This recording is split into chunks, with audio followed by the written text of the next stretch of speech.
This has never happened to me before. Terrifying and disgusting. Okay. I tried to say hi. That's like because I was responding to June initially, and that's my Momo June impression. Hi. Okay. I noticed I was muted for some reason recently. My PC has been struggling to understand what a microphone is. Although to be fair, I did unplug it and plug it back in. So I had to get my air conditioner serviced recently, earlier this week on Thursday, which was only extremely stressful and only ate into a large portion of my limited holiday preparation time. But it's fine. It's fine. It's fine. But basically my air conditioner is directly above my PC, which means in order for the man to come and look at it and fix it, I had to move my entire setup across the room and unplug everything. So yeah, that's why my microphone probably was not connected by default this time. Yeah. Dude, the Majima jacket is so booby. Oh my god. Anyway, that's a V-Roid quirk. Just distracted. Normally when I'm wearing this outfit, I'm not chatting. I'm like playing a game or something. So I normally don't just look at myself. It's a little strange. Also, I'm using a new setup today, so if I look to the right, I can't. I get stuck. I'll try to fix it in the future. Anyway, how y'all been doing? Aside from like John Cena retiring. I guess I'm not like caught up on the John Cena lore. I just know like you can't see him. And he was in the Fred movie, I think. Which again, I didn't see the Fred movie. I just know that he was in it. Oh, Daja Haojongguo, something Ming Chilling. That's my John. That's the extent of my John Cena cultural awareness. Sorry. Yo, Rise, good to see you. He was Fred's dad. Yeah, thanks for coming out. Oh my god, people are like pulling up to my stream. All we're gonna do is a Q&A and maybe some yapping, maybe some more tier lists, because I really enjoyed doing those. Yeah. Someone remind me at, what time is it now? Like at 3 o'clock, I need to stop streaming. First, it's a hard deadline. We got like a 2-hour stream this time. I always say I'm gonna do a short one and that's really long, but I actually have plans later that I can't miss. Not my normal plans with my friends. This is a very specific, like maybe like a new-ish friend who I don't know very well, like invited me to hang out, and I was like, I gotta make it. I gotta make it. Chance to make new friends. She's going to introduce me to someone who already knows who Majima Goro is, and I've only met like a couple of those in my life. Most people I know who Majima is are because of me. I had a friend recently send me a TikTok that, Instagram reel, that had, it was a Yakuza reference, and she sent it to me and said, every time I see this guy, I just think about you. And I'm like, I don't even know if that's a good association to have. Like, I don't know if I want to be just the Majima girl, but that's also like who I've become. So we'll see how that goes. So I think it'll be nice to meet someone and to make stronger connections with acquaintances I already know. That's the power of human connection, guys. You gotta get out there, touch grass. It's really funny you say, I'm the biggest Maji simp you know, because that just says to me that you don't know any others. Surprisingly, within the Majima community, I find myself surprisingly grounded. Hello to Joften, new here. What hoodoo? Today we're gonna yap. We're gonna do Q&As. I'm dressed up like Goro Majima. That's what we're at. Let's, I should look at the questions. I was a little foolish I was a little foolish today, or this whole week. Once again, the anxiety kind of hit, and I didn't read the questions before today. So I haven't had much time to think about my answers to these questions, but we will answer them. You still have time, Rye, if you really want to submit a question. Just let me, I'll refresh it. Right now there are 6 questions, which is more than I thought I'd get, honestly. But yeah, we can take a look at those 6 questions now together. Okay, some of them are harder and some of them are easier. I think the first one's a hard one. The first one's a hard one. If you had to choose one Pokemon to bring into the real world, which one would it be and why? How many Pokemon are there? Like, there's way too many to choose from, I think. Let me, like, quick fun little Google search. How many Pokemon are there? Oh, I only have 1,025 Pokemon to choose from. I'm assuming that's not including, it's not including regional forms. Including regional forms, it goes up to 1,164. This is a Cindergrade question, you're correct. Let me see. Should I pick one for utility or just for cuteness? Sorry about that. If I had... If I could have a Pokemon, like, in the real world and, like, as, like, my pet. Oh my god. I think maybe Chimecho? I don't know, I just fucking, like, kind of love Chimecho. I think it'd be cute to have it, like, floating around, like, following me around the room and stuff. That'd be really cute. Just like a little guy. A cute little guy. Quirky pick, me likey. Oh, Jesus Christ. Why did I have to read that with my own 2 eyes? And then why did I speak it with my own 2 lips? My own 2 vocal cords. What are we doing there? What am I doing? Okay. Chimecho got a mega? No, I heard about that, but I don't remember what it looks like. One of my friends told me. Hold up. Probably not as cute, but it's cool that they, like, remembered Chimecho exists, because I do not think that Chimecho really needed a mega evolution. Did they make it, like, viable? Oh, it's still pretty cute. It's like a... I would describe it as, like, a Chimecho with several Chimechos attached to it. Yo, hold up. We got $2 from DJ Ophion telling me it's pronounced DJ Ophion. After Ophion, the serpent from Greek myths who ruled the world before the Titans defeated him. That's kind of sick, actually. Thank you so much for, like, for correcting my pronunciation. You wrote it in Leet speak, and I just chose not to read it as such. Okay, let me see. What do we got? Yeah, I think Chimecho maybe, just because it's really cute. I mean, there are some that'd be better for utility.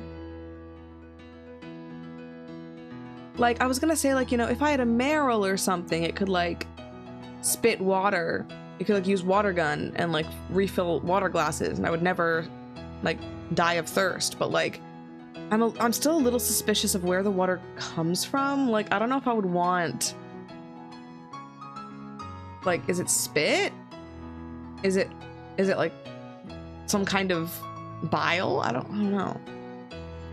I don't know if I'd feel comfortable drinking the water produced by a living being. Yeah, it's like some kind of bodily fluid. I don't even like drinking milk. I don't know if I could consume bodily fluids. It would still be water, but, like, I'd know where it comes from. I don't know. So maybe I should just pick Chimecho for the cuteness factor. It's also based off of, like, one of my favorite, like, cultural symbols, I think. I love, like, the Japanese wind chimes in summer. I have one hanging in my kitchen all the time. Oh my god, sorry, Rye. You're eating dinner. Oh, I have definitely read the Vaporeon copy pasta. Can Chimecho? I don't think Chimecho can learn Water Gun, can it? Hold on. Maybe Chimecho just is the ultimate life form. Chimecho moveset. Let's take a look. Take a look at all the bodily fluids Chimecho can produce.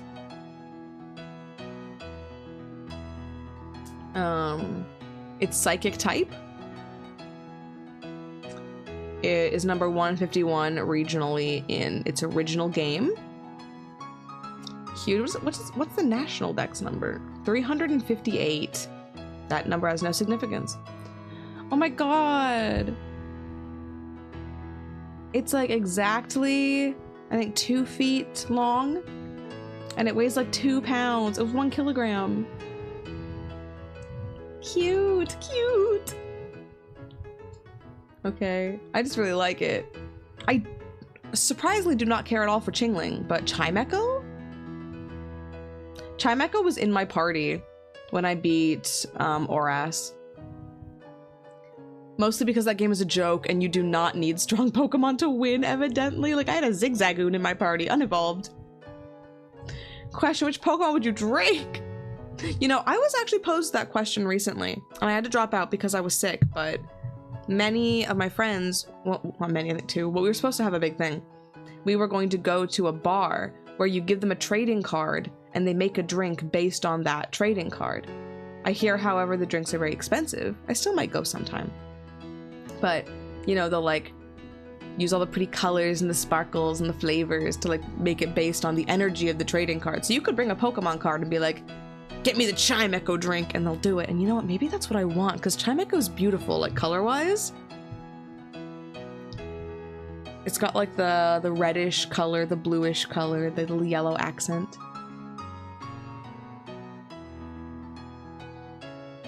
Me realizing now that I'm currently pink, blue, and yellow.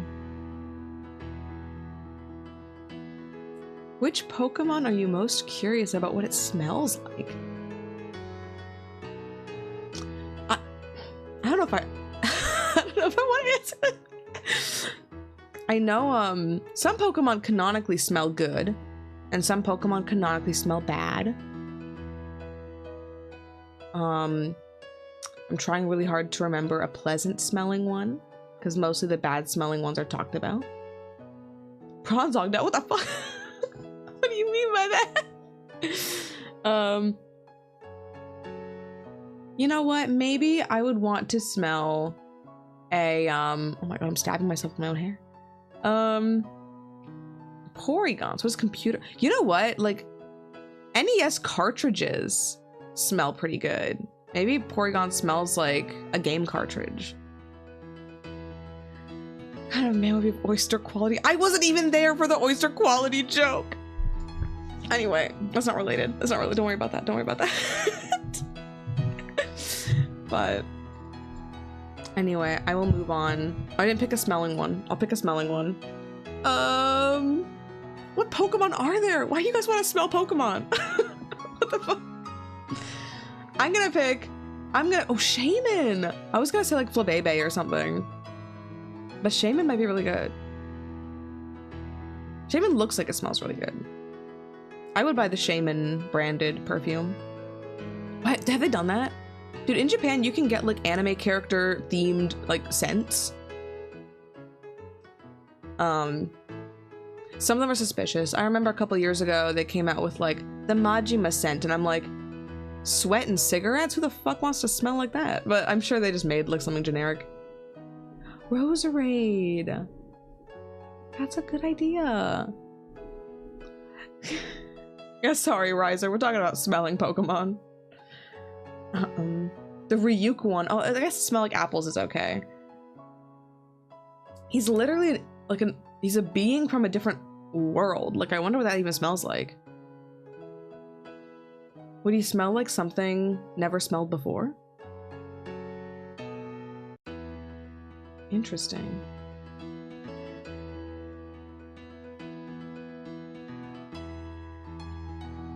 Which Pokemon are the most edible? Sounds kind of dark. I mean, they say the Slowpoke tails are really good. in Gen 2. They're eating them. That's interesting. And apparently, there's no reason to eat Magikarp. They don't have much meat on them, apparently. Oh no, Fido is probably... Yeah, it's gonna smell like bread. Oh, man. You can eat Lechonk? What? In a modern game?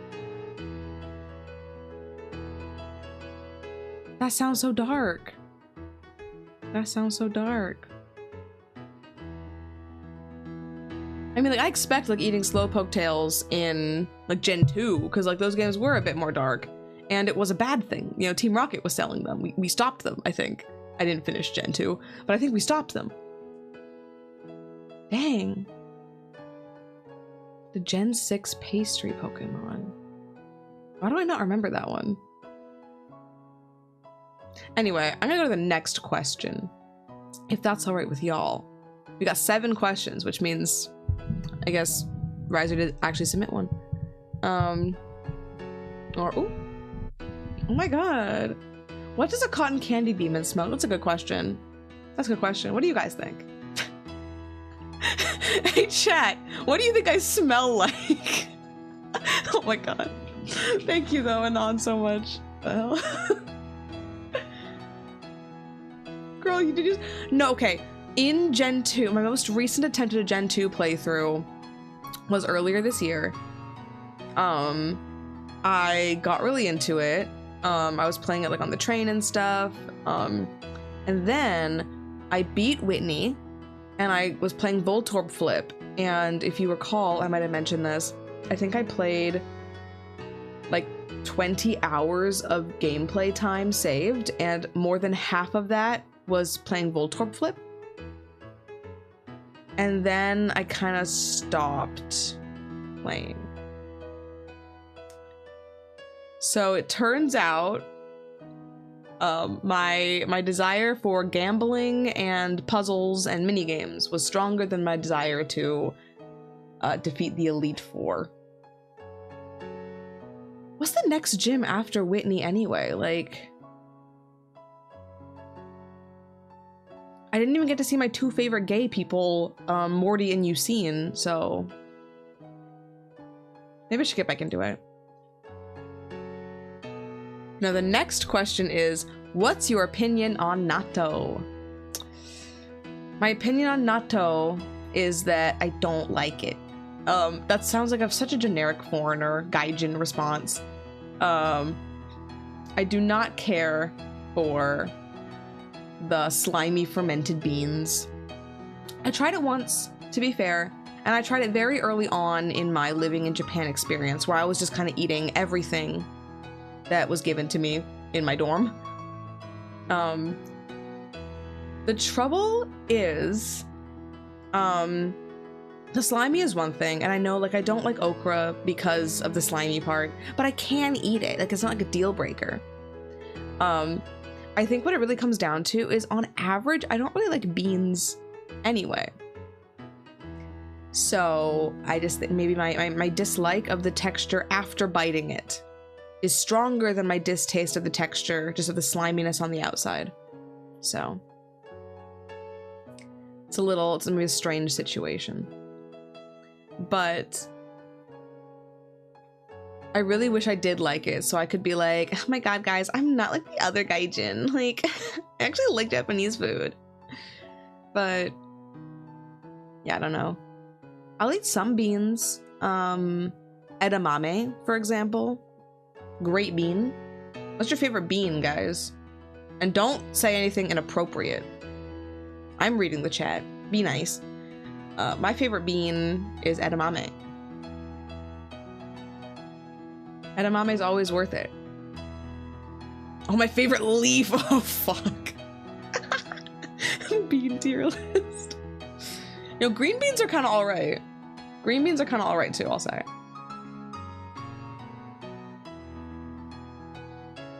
I like the beans from Pajama Sam 3. Power to the working class. Absolutely. Power to the working class beans. I support them in their strike efforts. but favorite leaf is really tough, dude.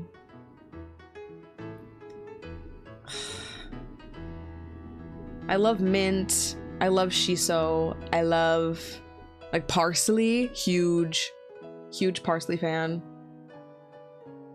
Not so much about kale. Kale's a leaf, right? It's too thick, I think.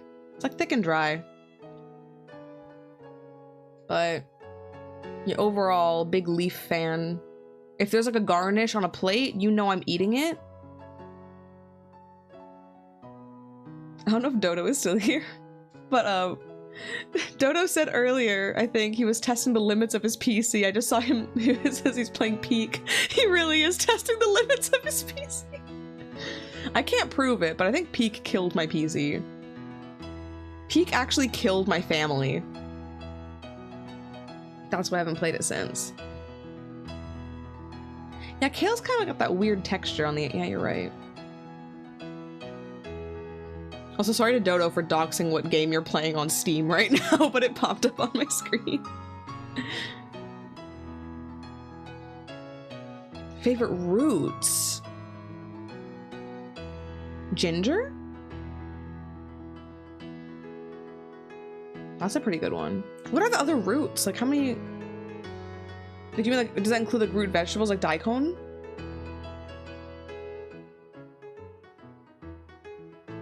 I love it. I love a daikon. Yeah, I get that daikon radish. Have I had turnips? I'm not even sure. Then there's like, I don't like carrots, and potatoes I'm very iffy on, but otherwise. I know potatoes can be really good or really shit depending on how you're gonna make them, I think. So, I cannot rank, it's against my beliefs to rank molecules. And that's because I don't know anything about anything. You guys hate me for hating carrots. What did I do? It's not my fault. I was talking to someone about this recently, and it was like, okay, I'm just gonna, like, every now and then I get in this mindset where I'm craving a food that I know I don't like. I'm like, dude, if I just ate a carrot right now, I'm sure I would like it. Like, I hated carrots before, but you know, taste buds change, and I'm like, damn, this is gonna be really good. And I take one bite and I'm just like, I regret buying this carrot. Oh, water's a cool molecule. Okay.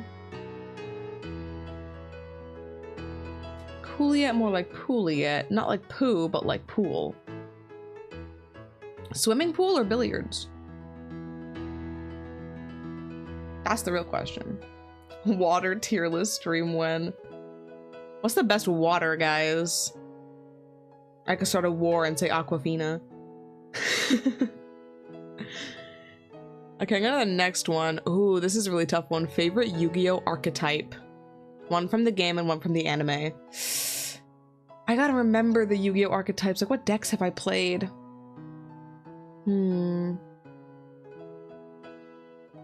What decks have I played? I played a lot on Duel Links, but it's been so long I can't remember. Wait, what? Hold up, I'm gonna update Duel Links. And I'm gonna update Duel Links and look at my decks. Lately, I only update Duel Links when I want to look at what decks I've played. I should just like take screenshots or make a list or something.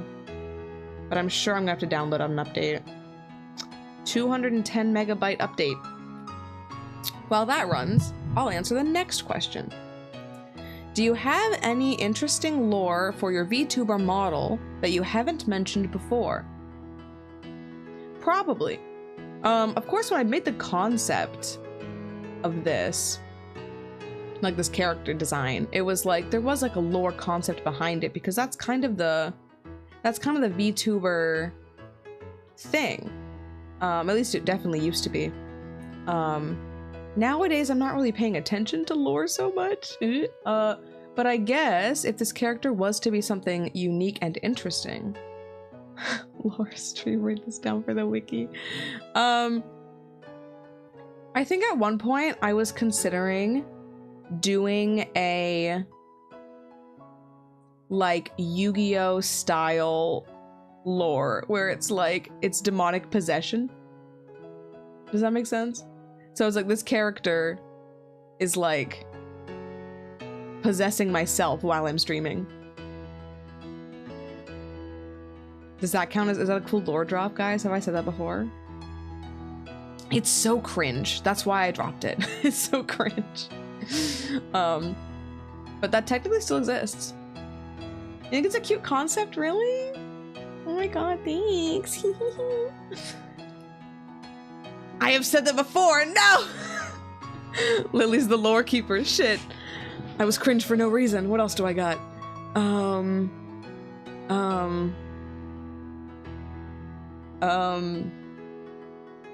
Shoot. Do I have anything else? Huh.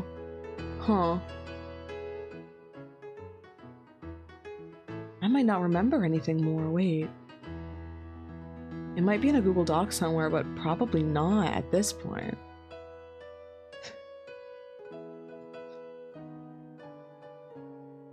It's a good point, actually, Volty. Streaming is just cringe for no reason. I'm out here making a fool of myself for your entertainment. Google Docky search party, no!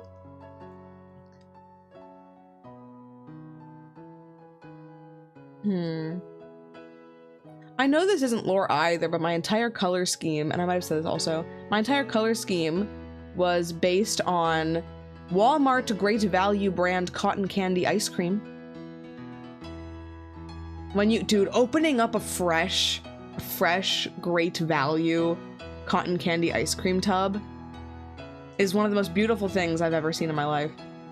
And we were eating that so often back like when I was making my model. It was like always in the front of my mind.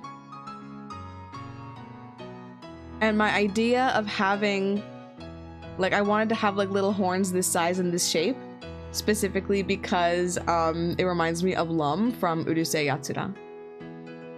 And she's really cute and she was a big inspiration in like my designs and stuff.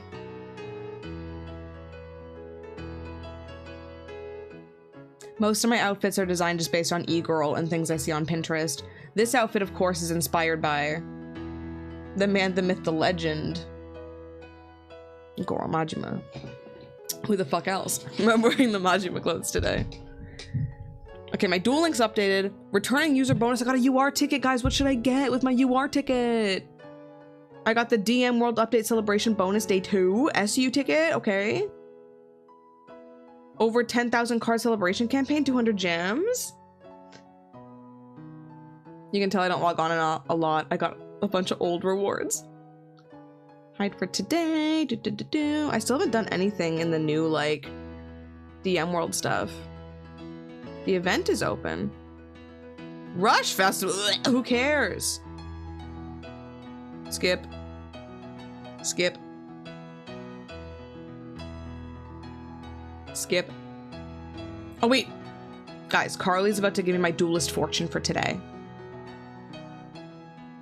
This is huge. Fortune fairy and my luck will be very awesome! Ah, thank you, Carly! Okay, they say my lucky number is 9. My lucky color is maroon. My lucky charm is a snake. Just like under my eye. Look at my snake. It's down there. I don't know if my eyes are moving. It's perfect. Okay, I just need to think about maroon and 9. And then I'll have like a super awesome day. And I'm still skipping more text. Oh my god. When you don't play daily, there's a lot of text to skip. I just want to go to the duel studio. That's how old I am, Jesus Christ. I'm a Duel Links boomer. I've been playing since like the first month of operations. Deck editor. Maroon 9, the sequel to Maroon 5. Okay. Let's see. Archetypes I've played.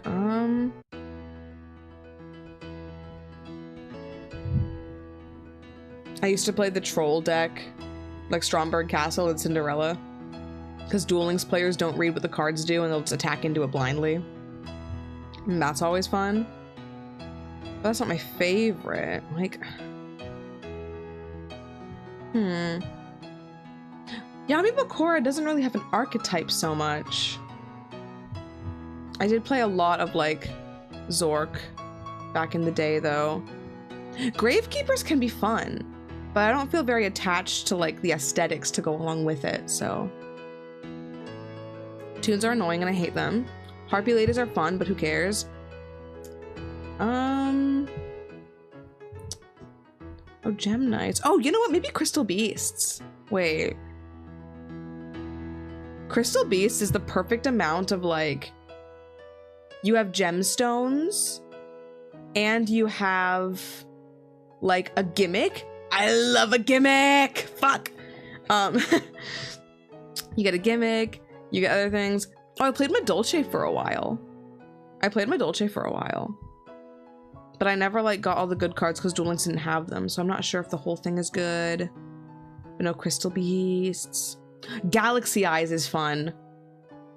The easy to pull off Galaxy Eyes summon is always fun to do.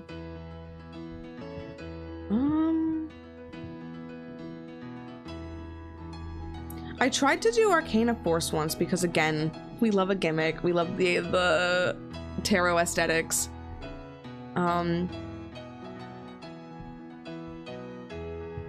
Yeah, I guess that's like the big ones, I think. I'm trying to look at like what decks I have saved as favorites, but most of my decks are just like I copy the same one to everyone to do like missions and stuff.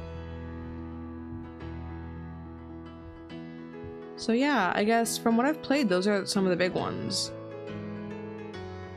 And I think I've tried to make decks for all the ones that I liked, so. I was always curious about Trick Stars, but I never fully got into like, I didn't get all the cards for it and then I kind of fell off. Duel Links kind of fell off really. You know, I love a gimmick, but I've never played gimmick puppets. I know the big gimmick puppet has big feet and a funny number, I think. That's what I remember from that. I give off Crystal Beast energy. I'll take that as a compliment. I'm not really big on animals though, so that's why I was hesitant to say it. I don't really like animals. I'm a bad person, but I like the crystals. I like the idea. I hate how the dub executed this, but I love the idea that like they all have like, little personalities and all like his little friends. So it's a cute idea. I'm gonna go with that. That's the best from the game and from the anime. Fun to play, executed interestingly in this plot. Okay. Do you have a dream collab stream? My answer might not be what y'all are looking for. My dream collab stream genuinely would be like all of my friends streaming together. That sounds so sappy, but I really am trying for it. Every now and then my friends will be like, guys, maybe I should like stream. And I'm like, yes, please, please stream with me. So yeah, I want to stream with my friends. But maybe that's not a good answer because y'all are thinking like, what other creators do you like?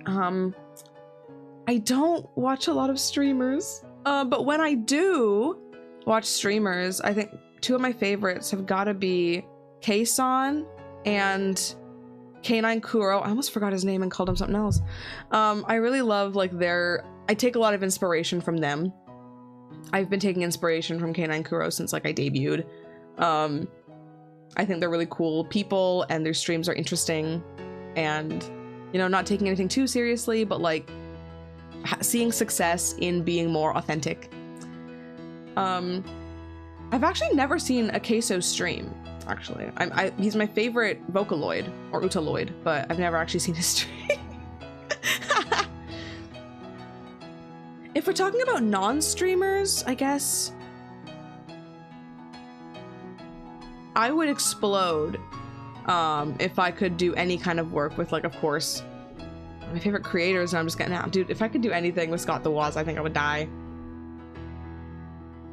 His content is also, like, I see inspiration from a lot. So I guess I would really want to collab with those kind of people one day if I ever get to that level. If I ever have the opportunity to collab with anyone, it would be those kinds of people. I'm not sure what I could do with someone like Scott the Woz though. We don't do similar stuff. Who knows? Who knows? Oh, my MBTI, what was it? What was it, guys? I did a stream with June a few weeks ago where we did like personality quizzes on stream, and that's one of them. We spent a long time answering those questions, and I don't remember my result. But it's up there somewhere. Maybe someone in chat remembers or can check.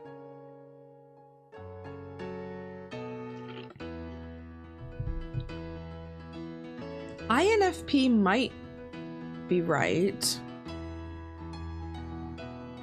It's the same type I got last time. Wait, I might have a screenshot. It's very rare that you get the same one twice in a row, but I did them within the same month, so maybe that's why. Am I talking too fast? I'm gonna slow down. I don't know where my mind is at today. I'm gonna be so honest.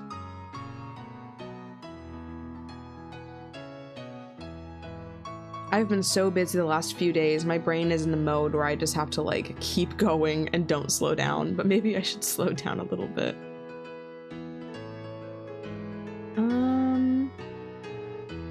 I got a bit too self-aware for a second, sorry.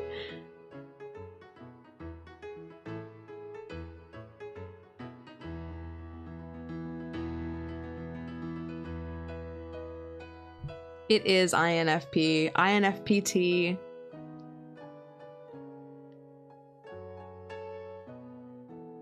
Which means, I'm insufferable. I think that's what that means, right? Yeah. What's next?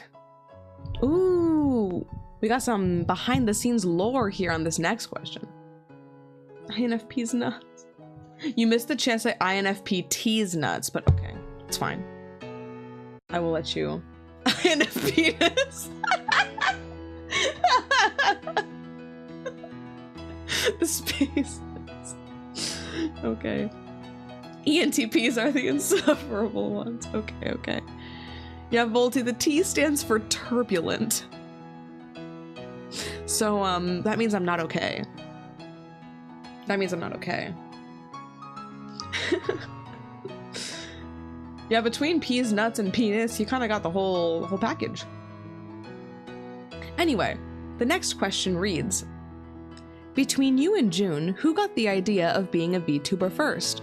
Also, did one of you convince the other to try it out? Or did you both decide you wanted to be one independently? I might need June's support for some of this question, because I'm not in her mind, I'm in her head. I know, it's a weird mix. I first had the idea of like being a VTuber back when like Kizuna Ai collabed with PewDiePie. That's a long ass time ago, by the way. VTubing wasn't even like a big industry back then. She was doing something that everyone's like, what is that? But in my mind, I thought, wow, there are like a bunch of VTubers in Japan. If someone were to make an English one, you could make bank. But I was like in high school or something and didn't really have the resources or the time or the technological knowledge required to make that actually happen. As per usual, I was too young to make a good investment, and now I'm suffering. If only I bought Bitcoin when I was a teenager. If only I bought a house when I was 8 years old. Then I'd be set for life. Anyway. You know, Kizuna Ai is doing an ad. I keep seeing her because she's in a Google Pixel, Google AI or whatever, Google Assistant ad. Google Gemini ad. So whenever I'm on TikTok and stuff, or Instagram or Twitter, like I'm seeing her all the time. But yeah, why didn't I buy Nvidia stock 20 years ago? Exactly. What was 6-year-old me even doing? Anyway. So I thought about VTubing back then. When did that happen? That must have been like 2015, 2016, right? Maybe 2018? Was this before or after the meme review era of PewDiePie? Right, PewDiePie, Kizuna Ai. 2018 looks like. Maybe. Maybe.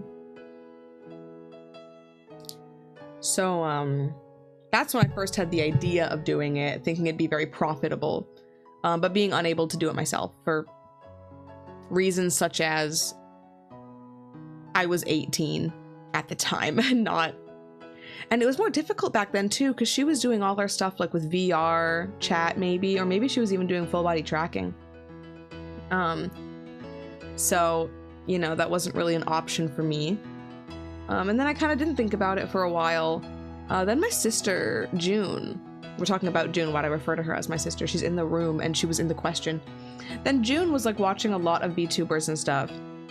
And I noticed, at one point I noticed she was watching a stream from, pause for cringe, Vox Akuma Niji Sanji Ian. And I was like, hey, wait a minute, I keep seeing that guy in like thumbnails on my YouTube homepage. Should I check it out? And she's like, he likes Five Nights at Freddy's, so he's cool. I kid you not, like, that's what she said. Not like verbatim, but that's what she was saying. It was literally like the first week they were streaming or some shit. So I looked into it. I started watching shit. Of course, I think my favorite was probably Mr. Rios, as mentioned earlier, of my inspirations and who I want to collab with. And also like Luca Kaneshiro, I think, is a pretty good streamer. He's so good at Among Us, and he has a really nice voice. That's not important. That's not what we're talking about right now. That was not the question. But you know, I got really into Niji Sanji and watching Niji Sanji, and that was during, I believe, the pandemic, so I had a lot of free time, and I was like, let's research like how to do this. And I learned that a lot of technology had changed, and that it's now free, and you don't need a good PC or any equipment. You can just become a VTuber for free. So I spent a year or so building my model. I showed you guys during the during the Donathon, but I still have my original model, my old like weird face looking baby version. I spent a long time making that. I started playing around with VC Face, which was probably the most popular VRM model tracker at the time. And it's still what I use when I use my laptop. But yeah, so I was doing all this on my laptop, and so I was kind of getting into it when I was in Japan. I finally started streaming when I was in Japan because I was like, I have no friends and I'm bored. Let's stream, you know? And that was kind of surprisingly successful, and I had a lot of fun. And at some point, June started after me. This is one of those things that happens a lot, I think, between me and June, where I will do something first, and then she will do it by herself, and she'll do it better and learn faster and surpass me. Which I'm not holding that against her at all. Like, I'm actually really happy with her success, of course. I'm also having my own success, so it's not like we're in different stages doing different things. But I'm not sure when she started. Like, did you start while I was in Canada or once I moved to Japan? I can't even remember that.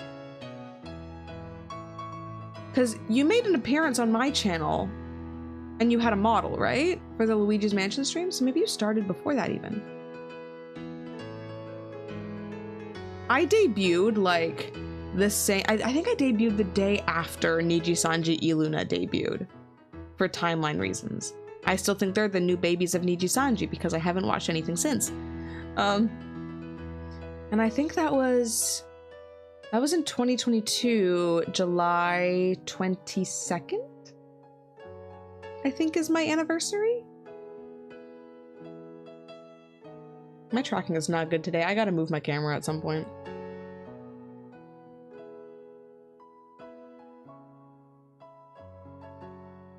It was the day of Hollow Tempest debuts. Mine or yours? Wait.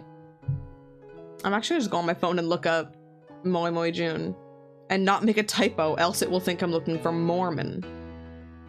I'm not looking for Mormons on youtube.com. I'm looking for Moe June. I'm not subscribed to your VODs channel. So I just did. Okay, to clarify, I wasn't subscribed to your VODs channel on my personal account. Cooley and Miggy has been subscribed to you since the beginning. I think. I'll check that later. But your first stream, oh yeah, you did a hand cam stream as your first stream.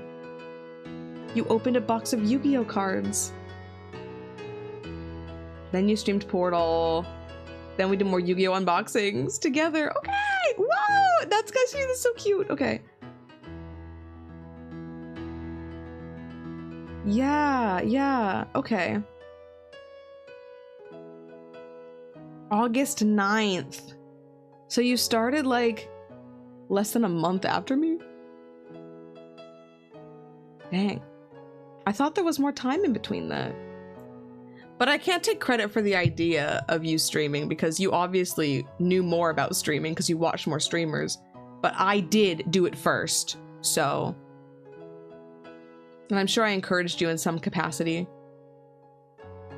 I'm always giving the advice to people, like, if you want to do something like create content, but you're worried you're not ready, or you're worried you're not going to be good enough, you need to just ignore that because you aren't ready and you aren't good enough.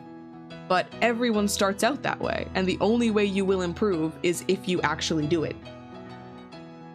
Like most YouTubers that you really like, you look back and like they've been posting for 10 years before they kind of blew up. So you just need to have that experience. You need to have that back catalog no matter how shit it is. You know? Again, one of my favorite YouTubers, Scott DeWaz, had been uploading YouTube videos since he was in like elementary school, and they're all still up in public, and they're really bad and cringe. I mean, they're good for being like 10 years old. The concepts are very dated and cringe, but like, you know, he put in the hours and now he's like reaping the benefits, you know what I mean? So. Okay, Volty, that's not true either. Still haven't gone anywhere. You went places and then you left. And you can choose to go back to them whenever you need to. You just have to actually do it. Even if you're not ready. And even if you think it'll be shit, you have to do it. That's the thing. Also, Volty, you are Mr. Ace Attorney. You're Mr. Ace Idiot. That was a cultural moment, I think, for... Nowadays, it seems like a small amount of people, but there were just less people online back then. You know? You literally have a video with millions of views. What the fuck do you mean? But... I think there's, it really depends, like... You really just gotta put in the hours and actually do it. Thinking about doing it, preparing to do it, means nothing if you never actually do it, right? That's not targeted at you. That's not targeted at you with like the 3 unfinished writing projects in your Google Docs. But you just gotta keep trying, you know? It's literally gambling. Guys, streaming is gambling. You know, like 90% of streamers quit before they blow up. So think about that. Think about that. It's not always the highest effort video that blows up.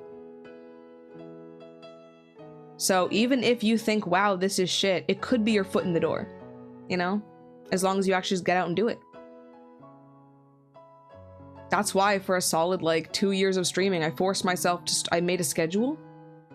And I forced myself to stream on that schedule, even when I didn't want to, even when I thought the energy was bad. At the end of the day, if I look back and think, man, that stream was shit, it's still better than if I did nothing.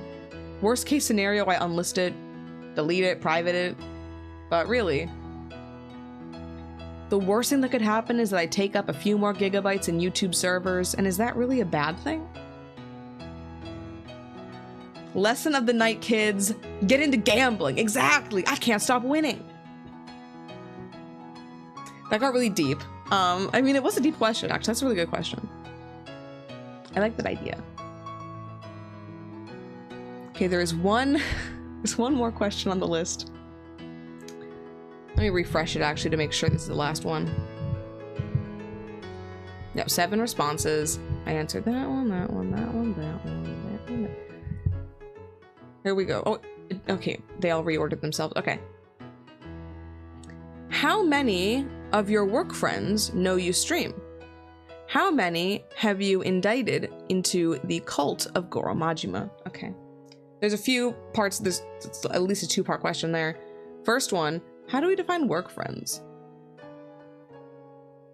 I'm now thinking how sad it is that there's not a single person at my job that I would consider to be a friend.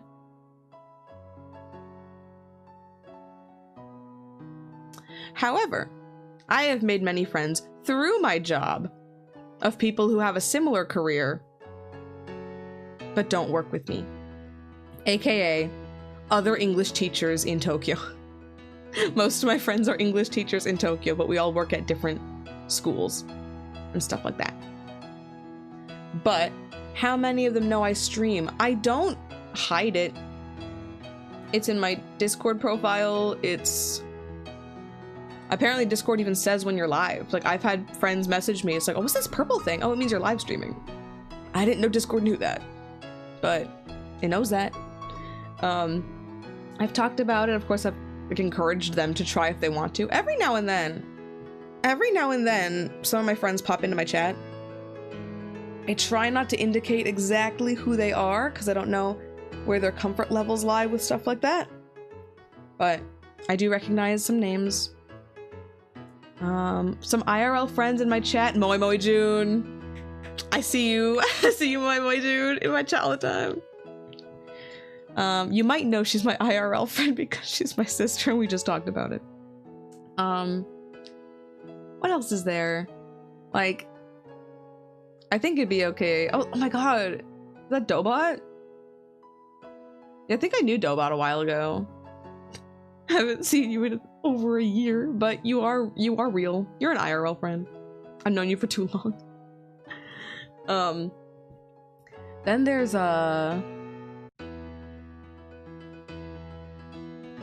I think it's probably safe to say, because she's in my Discord server, so you can tell. Sometimes in my chat you'll see Astro. I know her IRL. You can tell in Discord server because we have the same, what's that, same flair? It's not called flair. This isn't Reddit. We have the same little like enet next to our name because we got it from the same server. But you know, every now and then someone pops in and I'll be like, like neuron activation. So they're aware of it. I don't necessarily hide it. I've told some people at my work, but for the most part, I'm not really close to them. I don't really mix like conversation with them. One of my IRL friends was in the chat today. I don't know if she still is, but she did say some things. Then we get the second part. How many have you indicted into the cult of Goro Majima? Due to undiagnosed mental problems, I'm sure all of them know how I feel about him. I have convinced 2 of my friends to buy Yakuza 0 before it got delisted. So I'm told that one of my friends at least says once they finish the game they're currently playing, they will then play Yakuza 0 next. And I do agree, Jim. Majima is an acquired taste. And recommending 0 is the game I tend to recommend, although I do believe there are like there's probably 4 decent entry points into the series at this point. But I like to recommend 0 because I think if you're only going to play one game in the series, it needs to be 0. If you played, like, Kiyomi 1 is a great entry point. I think Kiyomi 1, we see the best of maybe both sides of Majima. We see him like crazy dangerous and crazy fun. And I think those are two of the appeals of the character there. Of course, Kiyomi 1 is great because it tells the original story from the first game. So you don't need any prior information. There might be some references that they'll add in, but for the most part, it really is like understandable. Of course, it plays very well. It is the last game before the Dragon Engine, so the combat is, I think, amazing. Very well done. The heat is well done. They've had a lot of time to develop it. They've been developing it since Kenzan, basically, in that engine, so it's a very good gameplay, like, it's a very good game gameplay-wise. But yeah, I'll recommend them play 0 because Kiyomi 1 was made in a few months. It is not as dramatic as a story. I think it's still lacking some bits. They added some bits to make it a bit better, but they're still missing out on some stuff.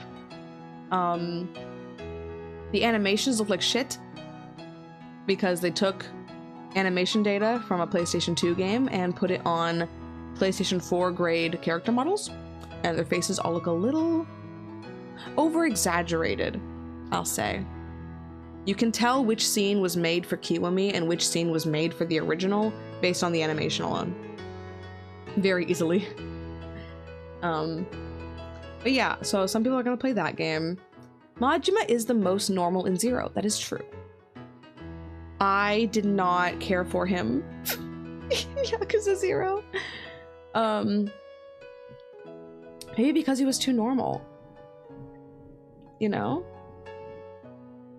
Although, yeah, their faces were not... Like, Kiryu looks so cartoonishly angry in his resting face in Kiwami because of how they handled animations and character models in the original game. I think it would have been a surprisingly quick fix, and they didn't do it for Kiwami 1. Kiwami 2 had its own issues, but they're totally different and way worse. Yeah. But surprisingly, I think a good entry point for the series would also be Yakuza 4. Yakuza 4 would make a good entry point because there are 4 protagonists and 3 of them are brand new. And you start the game playing as 3 brand new characters that no one knew anything about. And then ends it with like some legendary character, but like you can easily pick up based on context like who this guy seems to be. You know? Akiyama forever, absolutely. But, and of course, I guess Yakuza 7, Like a Dragon, was designed to be a fresh start. That game definitely references characters that existed before, but only specifically in one part of the game. One major plot point, I suppose. I actually don't remember how this plot point, like, how this plot point interweaves itself into the main story of Like a Dragon. I don't remember most of Like a Dragon. I don't remember most of any of these games. Oh my god. But basically, oh my god, it's been an hour, the music is looping. Or maybe it just stopped. I don't like the silence. I'm gonna turn the Catherine music on. I'm gonna turn the Catherine music on. I don't want the silence. Okay. Enough festivities. Festivities are over. We're back to Catherine. But no, I don't remember how it links in, but there is one part in Yakuza 7 where they show characters such as, without spoiling anything, Majima, Saejima, Daigo, Watase, Kiryu. So, you know. Catherine playlist, but it's just the Edge sound effect. No! Dude, I want to play Catherine low-key. It's been a while since I played it. Banger game.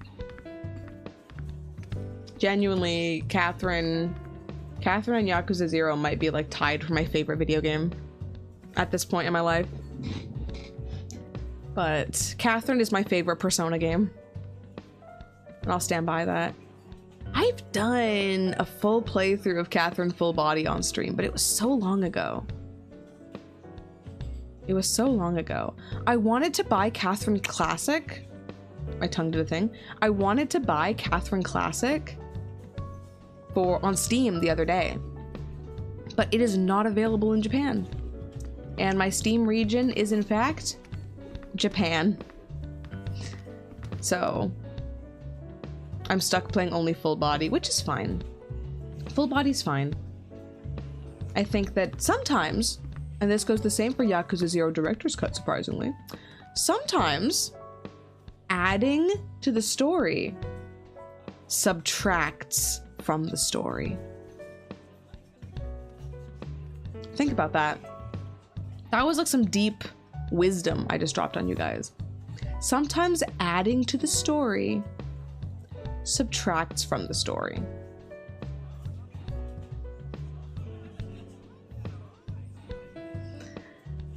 It's not math, it's art. But honestly, it kind of is long enough that I could probably re-stream some of these. I want to re-stream Pajama Sam really bad. Look forward to the Pajama Sam marathon endurance stream next year. Okay, you know what? Math is art. All math is art, but not all art is math. Think about that. Knowledge nuke again.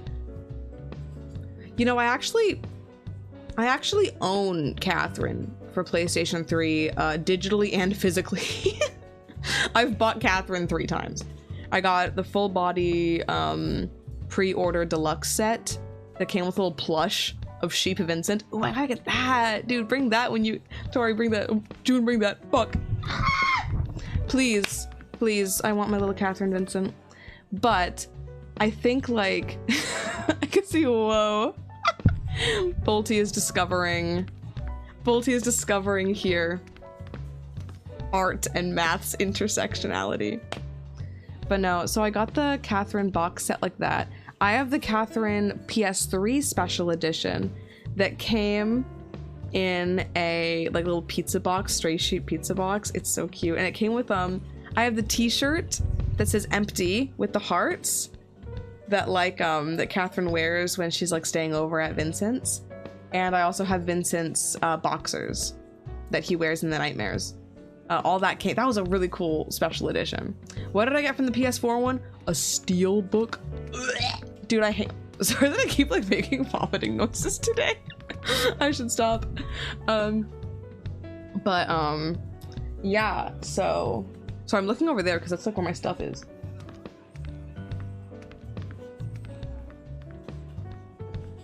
Do I not even have Catherine here? That could be a problem. I can't even... Oh wait, I do have it. Hold on, let me double check. Let me walk across the room for a second. Hope I don't look weird. Oh, I don't look weird, let's go! Okay, I do have it. I have it in a unmarked PS4 game box because I didn't want to bring the steelbook because I don't like it. I've got to maybe I should like print out artwork for it, like a bootleg, make a fake case, just because I don't like, I want like to put everything on my shelf, and steelbooks don't look good on a shelf. I need Scott the Woz to make an episode talking shit about steelbooks. I've also got to move all my video games. Oh, now I look weird. I want to reorganize my room to keep all my video games and like DVDs next to my computer because that's where I use them. But yeah, I only have 8 physical PS4 games and the rest are just digital. But I think I want to put them next to my computer and it'd make more room on my shelf, because the shelf I use now, I also used to display like figurines and stuff, and I think I might have sent a photo recently. I don't have a lot of space left. Things are getting really crowded up on my displays. So I have Like a Dragon Ishin. I also have Ryuga Gotoku Ishin. I have both versions of Ishin for PS4. I have Persona 5 Strikers, Ryuga Gotoku 8 Gaiden Pirates in Hawaii. I'm organizing them now, lol.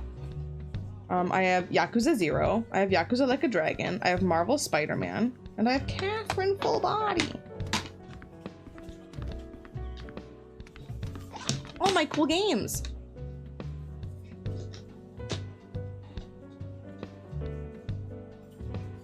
I just realized it might be more difficult to get one of the physical games I wanted to get. You know that feeling where like you buy a video game digitally because you're like, oh, I'm probably not gonna like it, I'll just get it digitally, whatever. But then you like the game so much that like you really want to get it physically. That's how I feel about Yakuza Kiwami 1. But now that my tracking is freaking the hell out. Freaking the freak out, am I right? But because they just updated it on Steam, I get the feeling that a physical copy for PS4 might get a bit more expensive. Maybe I should just buy the Japanese one. It's cheap as hell for PS3. PS3 games are worth like maybe $5 in Japan these days on average.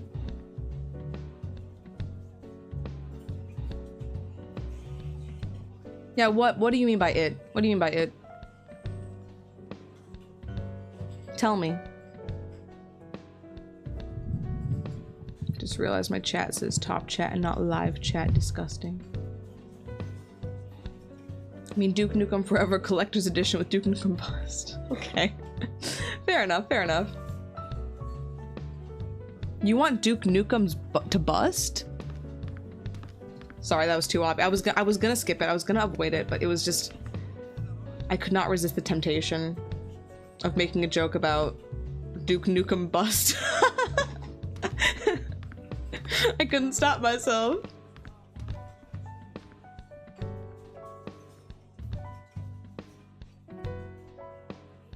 Duke Nukem's always busted. Anyway.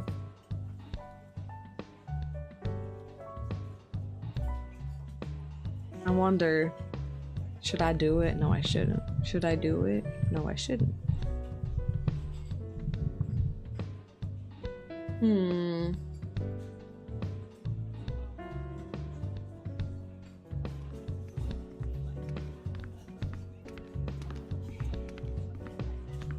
I was gonna say, who's ready for a bit of mental illness?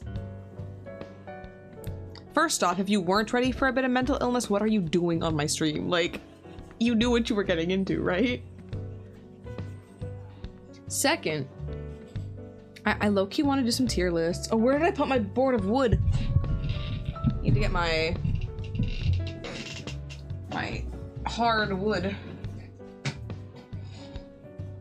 It's the ideal length, good hardness factor. Oh my god, sorry, I'm like, my chair's on wheels, but they're not very good, so I'm like, No, cools isn't hard. This wood is. My wood. Stop, what the fuck is wrong with me? Oh my god, there's salad chicken garbage on the floor! Ew. Ew. Okay. Now I can click things without it being crazy loud. I didn't set this up. Wait, how do I view the mode? June. How do I make the mode on OBS where I can see one thing to set it up before I transition to it? What's it called? Studio mode! Wait, I found it. Sorry, never mind. I found it. Don't worry. I think if I do this now, you still see me normally? Nothing changed? Great. In that case, I can set up. I can set this up.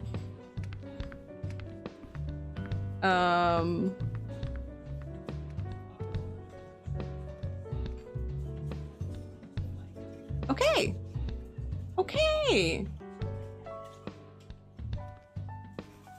I think. No, wait, hold up. I can. Oh. Huh? Hello? Why is it silent?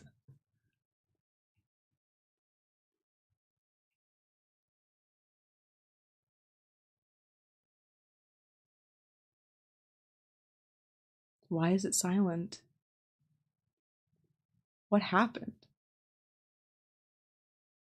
The Persona music. The Persona music. Jenny, what the hell is happening?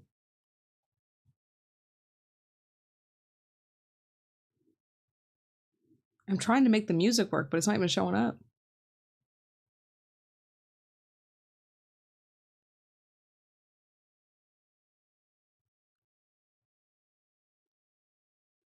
Where'd it go? I'm looking for... Tried to replay the Christmas music, but it wouldn't work. I guess we're bringing back the Persona music. As if we didn't just talk about Catherine. My crop's a little messed up. Hold up. That should fix it. That fixed it. I gotta be careful of what monitor I'm using for everything. Okay! This is all Yakuza games tier list maker. We were just talking about this. It's such a smooth transition. Ah! Anyway. This includes DLCs, RGG Online, Judgment, and spin-offs. I'm gonna start by making the didn't play category. Sadly, I have not played Yakuza 2. It's on my to-do list, but so are a lot of these games. You mix it up with Beneath the Mask. Okay. I did not play. These are in a weird order. These are in release. No, they're not. Something just happened here. Did not play Judgment. Did not play Lost Judgment. Did not play Kenzan. I played like 30 minutes of RGG Online like 2 days ago. Doesn't count. I did not play Lost Judgment DLC. I have not played Infinite Wealth. I'm a fake fan. I have not played either of the Black Panther games. I never finished Ishin. But I've played... How much of it do I have to play before I didn't play it? I think I played enough of it. And I've watched all the cutscenes. I'm counting games I've watched all the cutscenes. Like I didn't finish Dead Souls. But I watched all the cutscenes and I played half the game. Dude, it'd be really cool to find a remix that would like mix these songs together. It would be good. Okay. This is gonna be different. I renamed the tiers, by the way. So we have a didn't play. See, there's still ABC. Didn't play, can't stand, basic, amazing, and Kiwami. Kiwami means extreme, in case you didn't know. I'm gonna pick an obvious pick first. Those go up there for sure. These are my top two. Top two in the franchise. I can make this a bit bigger, maybe. So I'm zooming in. Now you can't really see the tier names, but maybe it's okay still. Maybe it's still okay.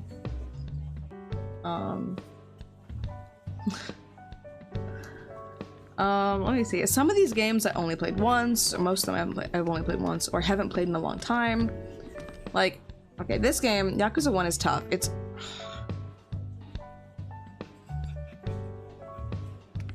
I guess I need to define the scale.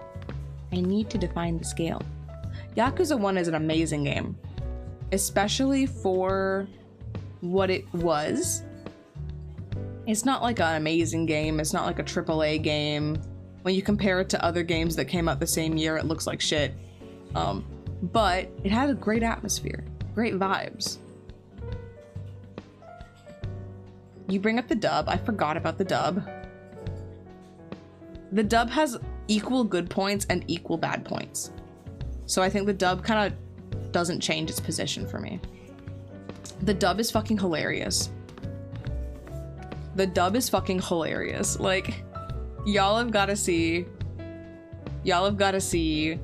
Just look up the cutscenes. Just watch, like, you can easily just watch the cutscenes and get the general gist of the story, and also get to hear such classics as, okay, some of these I can't repeat. Oh, they're really funny delivery. What's your favorite line from the dub? Mine might be, kill this arrogant motherfucker. I love that one.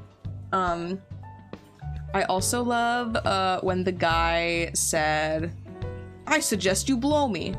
That was fun. That was great.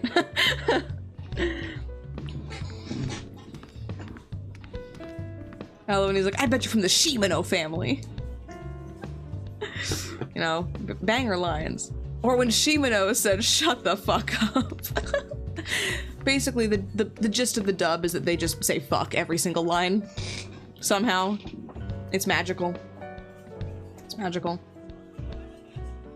Actually, one of my favorite parts of the dub isn't even in the dub. It's from that tweet, like 15 years later, where someone tweeted at Mark Hamill and was like, hey, do you remember this? Do you remember playing this guy? And he responded with, I don't know who that is and I don't know what this is from. Which, like, why would you not just ignore the tweet? Why must you compulsively respond to every question? You know what? You know what? He's a man of the fans. He will answer your questions. So I'm gonna put it in amazing. It's a great game, objectively, and also, like, it's a good game, and it's funny. And it's funny. Yakuza 6. I hate Yakuza 6. I feel like we're going out of order. I hate Yakuza 6. It was the first game in the Dragon engine, an engine that has been going on for 10 years now. Almost. I don't like the Dragon engine very much. I mean, it's gotten a lot better. It's gotten a lot better over the years, and my rankings of these games will reflect that.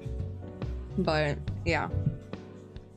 It was supposed to be a big farewell, a big finale, and it does not do that. I think it was rushed. I think it was released before it was ready. I think they should have waited another year to put it out. And it's supposed to be a big, like, celebration of the whole series thus far, and yet does not include most series staples from characters and, like, events and set pieces. It plays like ass.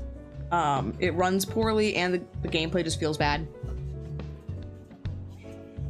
It goes in the lowest tier. Kiwami 2 is exactly the same. Because not only does it have most of the same issues as Yakuza 6 as it came out 1 year later, but also it's just objectively a worse version of Yakuza 2. Okay, the best thing that came from it was Onomichio, that's true. But Onomichio has continued to be featured in other games. Oh my god, we should meet Onomichio. I really want to meet Onomichio. It's gonna be a bit awkward to do it, but on Christmas Day at the Sega store, you can get your photo taken, like meet and greet with Onomichio.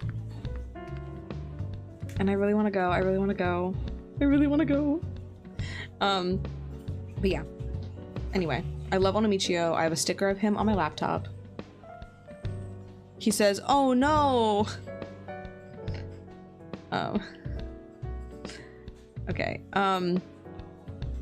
Yakuza Like a Dragon.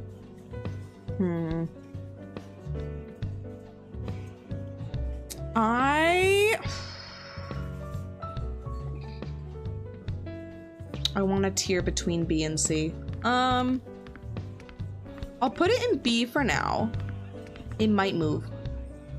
It is like a good game. I think the story is very engaging. I don't hate this game. Most people hate this game because it's not the same game format. This is a turn-based RPG. The rest of the games, with the exception, of course, of 8 Infinite Wealth, are like more beat-em-up style games. But I think it was a poorly executed turn-based RPG. I hear that Infinite Wealth fixes a lot of that. I think at least they tried to do something more unique with the format. With some parts of it are just obvious references to specifically Dragon Quest, a game in which I've never played. But you know, it didn't stand out to me as much as it did for everyone else, but it's not like a terrible game. It's kind of like the tipping point. This game came out, I believe, just after Kiwami 2. And I think, like, okay, here's what I'm thinking. This is the game right when the Dragon Engine was starting to be okay. I don't like the art direction of this game. I think this game doesn't look as good as other games. I think in many parts it looks almost too cartoony. Like the colors all look very smooth. I didn't like that. Coming from the girl that plays mostly anime games outside of this. But yeah, that's where I stand with that. Everything looks like it was made out of Play-Doh. But the engine runs well. A lot of the trouble, like mechanical troubles are gone. Huge world. That's good and bad.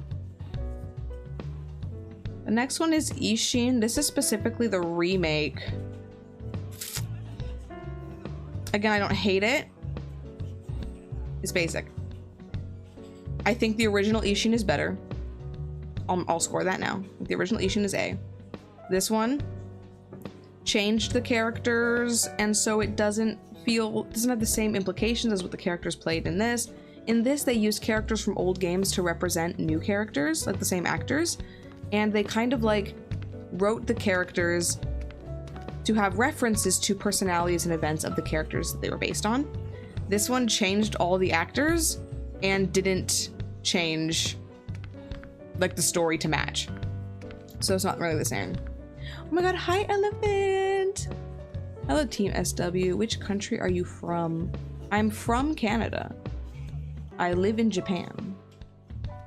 So, I will also say that I have not, the only one of these games I've played that's a Japanese only game is Ishin. I didn't finish it, and I was using a English language walkthrough for it. My Japanese is not quite at historical, obsolete archaicisms, but we are in general.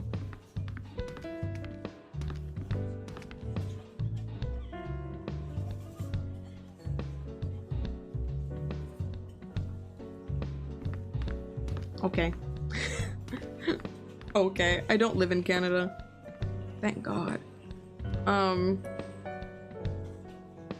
But yeah, I think that the remake of Ishin is one of the most physically beautiful games they've ever made. Like, I think Ishin, not to be horny on main, I think Ishin Kiwami might be the best Majima has ever looked. Maybe tied with post-game 0. Like, and Kiwami 1 is real nice. They based it on this model, which was based on the model from, I'm guessing probably 5, but like edited to look younger, because Okita Soji is probably significantly younger than Goro Majima in Yakuza 5. But very pretty. The game looks amazing. The cutscenes are stunning. The visuals are amazing. It runs like hot ass when you play it on a PlayStation 4, which it did officially release for. I think if your game can't run properly on a PS4, you should not release it for PS4. I don't know. It could have been a PS5 exclusive and no one would have cared. The fact that I own Ishin and Ishin Remake on the same console, I think says it all. I think that says it all. Then, next up is Yakuza 3. Ooh. Yakuza 3. I haven't played in a while. Of course, I thought about it a lot. The remake is coming out and people are talking about it a lot. So I do think, and now I feel like I need another tier. 4 tiers is not enough. to make this list. Oh my god. It's probably gonna go in amazing. It might belong in between amazing and basic, but I'm gonna put it in amazing. I think it would have been a great ending of the story. You can tell that 3 is like a conclusion of 1 and 2. And then from 4 and 5 and Dead Souls I'll include is like its own era.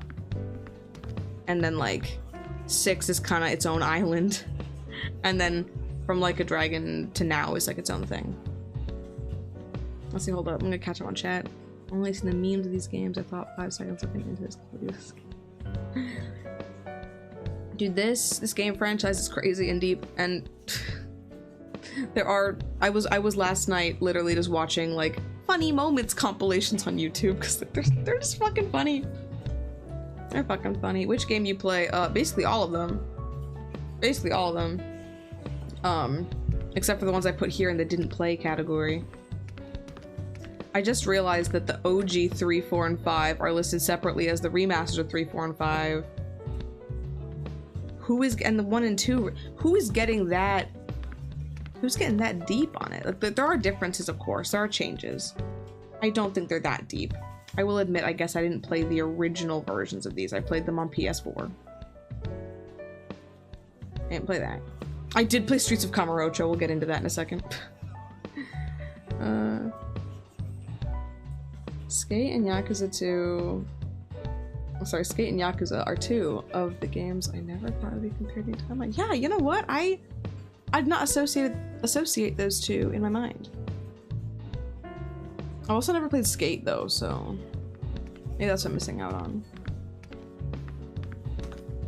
Let's see. My age is, I've said it before, I'm 26.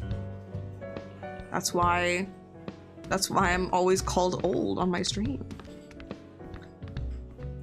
But yeah, and Yakuza 3 is a great, like, after Yakuza 3, the whole tone of the series kind of shifts. But I think it's a great conclusion, great moments. We'll see if the remake holds up. I know a lot of people are very... There's a lot of nuance to talking about Kiwami 3, and I'm scared.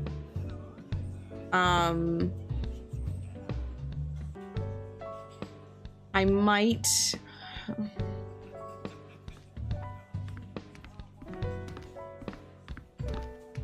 Guys, I want to play Dark Ties more than anything. So...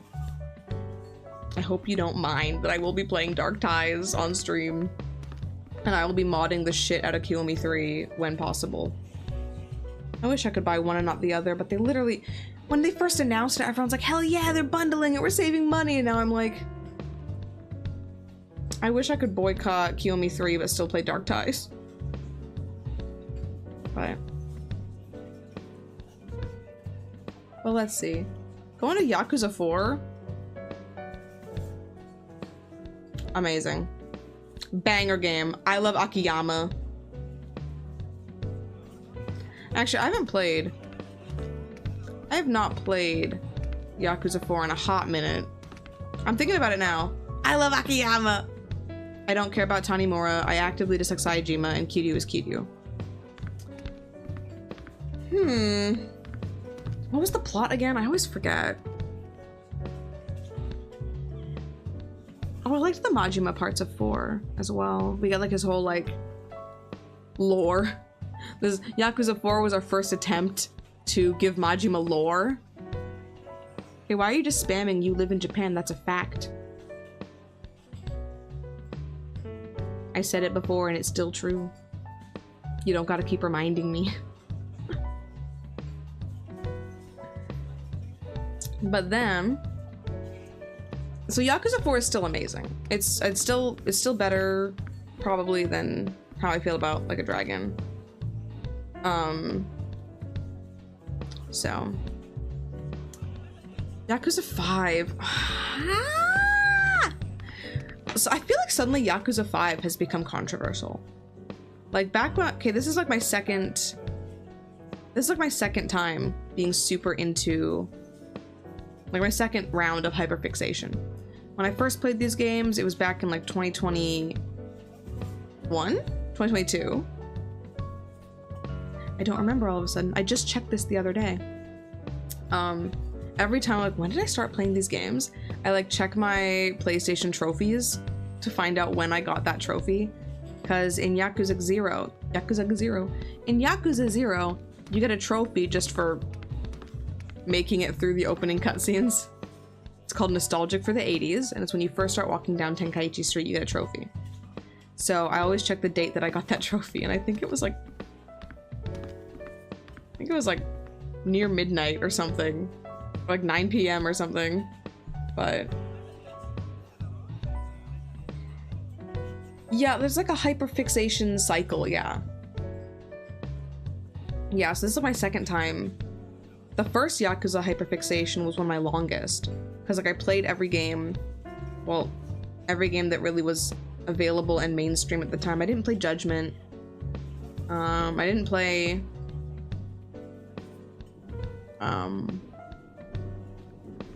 like the PSP games or whatever. But I played basically every game that was on PS4 for cheap. In a short time. And I was really into it for a long time. And then basically the hyperfixation just died because I went to Japan to be a student, and like I couldn't bring my PS4 with me, so I couldn't play the games anymore. I think that's kind of when the hyperfixation died out slowly. Same with my Pepsi addiction. I just couldn't get it in Japan, so like hyperfixation died down. And then for a long time in Japan, my second time here, I didn't have a PlayStation at all. Once I bought it, didn't use it much, then my PC broke. And, well, my PC's broken, what do? I guess I gotta use my PlayStation to, like, watch YouTube and stuff. And then I was like, you know what if I just, like, played games? So it turns out that my hyperfixation with Goro Majima can be directly correlated to frequency of me using my PlayStation 4. But anyway, this time it's been a lot stronger, yeah. So I'm trying to remember a lot of stuff. When it comes to Yakuza 5, I think in this cycle, it's like the game that everyone hates. Back when I first started playing, everyone hated Yakuza 3. They threatened to remake Yakuza 3. Everyone's like, well, how would you remake the game? It was perfect as it is. And it's like, you didn't say that back 2 years ago. So now we gotta worry about Yakuza 5. Everyone's... and I have very mixed feelings about Yakuza 5. Like, I love Shinada. Shouts to Shinada. I love Akiyama. I love Haruka. Still don't like Saejima. But Majima's involvement was significantly less in Yakuza 5. Not that he was like super important in 4, but he was a pretty important... They kind of like explained a lot about him in 4 in Saejima's part. It almost feels sometimes like they built Saejima as a character specifically to give character development for Majima. And then when they made Dead Souls, they let us play as Majima like they should have done in the first place. I mean, there is an argument to be had that a good remake is an oxymoron. Every remake is gonna have good points and bad points. Like, you know, we talked about the bad things that happened in the Kiwami 1 remake. And I still put that in the Kiwami tier. We talked about bad things in the Yakuza 2 remake, and I put it in can't stand. So that's where we're at. It's really a toss-up a lot of the time. It really depends on your priorities. Okay, Yakuza 5, it can be amazing. It had so much content. I hated the story, but gameplay-wise, it's the beginning of my favorite engine to play in. I liked all the locations. It was really cool to have like 5 unique cities, because you also go to Tokyo at the end. Yeah, I feel like I know a lot more about Japan from that. Very educational, fun to see. I enjoy the characters. I enjoy the little rhythm games you can play. I like the baseball game. I did not play the hunting game or the fighting the bear game because I don't care about Saejima. I played a lot of the I think I finished the taxi game. So taxi game was fun. I failed a sub-story for the first time. Fucking Suberu, like, the ground ain't that slippery, dog. You live in Sapporo. You know how to walk on the snow? What the hell? Moving on. Streets of Kamurocho is a funny game. It's Streets of Rage, I believe, but reskinned to have, you know, main characters from the Yakuza games, and it's like themed to be based on. It's really based on Yakuza 1, but I think Ichiban is there. So I think Streets of Kamurocho gets to be. I can't put everything in amazing. It's pretty. I mean, I'll put it in basic because I personally didn't like it. I like what it is, but I don't fuck with this kind of gameplay. I'm really ass at it. The pixel art was beautiful though. That's probably the best part. It was delisted from Steam. It was only up for a short time as like a promo or something. It's been delisted, but the game was free, which means if you go to reddit.com and you find the magic URL and you put the magic URL into your browser and press enter, it will add to your Steam library for free. That is how I played it, so it is possible. I'm glad they put the Majima Saga separately from Yakuza Kiwami 2, because this goes into Can't Stand, but Majima Saga goes into Basic. As much as I really wanted to like it, because it's like, let's play as Majima and do some shenanigans. It was interesting to get some closure. It kinda implies that Yakuza 5 isn't canon. Liked that a lot. Or maybe it didn't. Maybe I should like play it again and just check, but I got the vibe where I'm like, this doesn't make sense. Considering, like, it made sense based on 0, but didn't make sense based on 5, but you know, that's how it be sometimes when they don't pay attention to their own lore. Crazy how the lore started to fall apart, like when Yakuza 5 came out. I wonder if there's a correlation. No, I'm not getting into anything. I'm not starting a conspiracy theory. But overall, it was too short. It was pure fan service. The story wasn't that great. The voice actor of the villain guy, though, Koyasu Takahito? Get Koyasu Takahito in another Yakuza game, please. Yokoyama's putting known sex offenders in his game, but not Koyasu Takahito. Get on that. Okay. Okay, let me read this here. Holy shit, that train's loud as fuck. Anyway. I feel like the artistic goal of a remake is to take a different angle of a story, but it's kind of hard to do that in video games, which tends to be slavishly devoted to one-to-one recreation. That's a decent point, actually. I think, like, what Kiwami did was it... maybe not so bad, not like Atlas style, like Persona 4 Golden type shit, but like it added new cutscenes to the game that improved the story.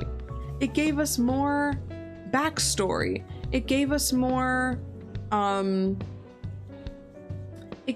context. I think the first game really was lacking.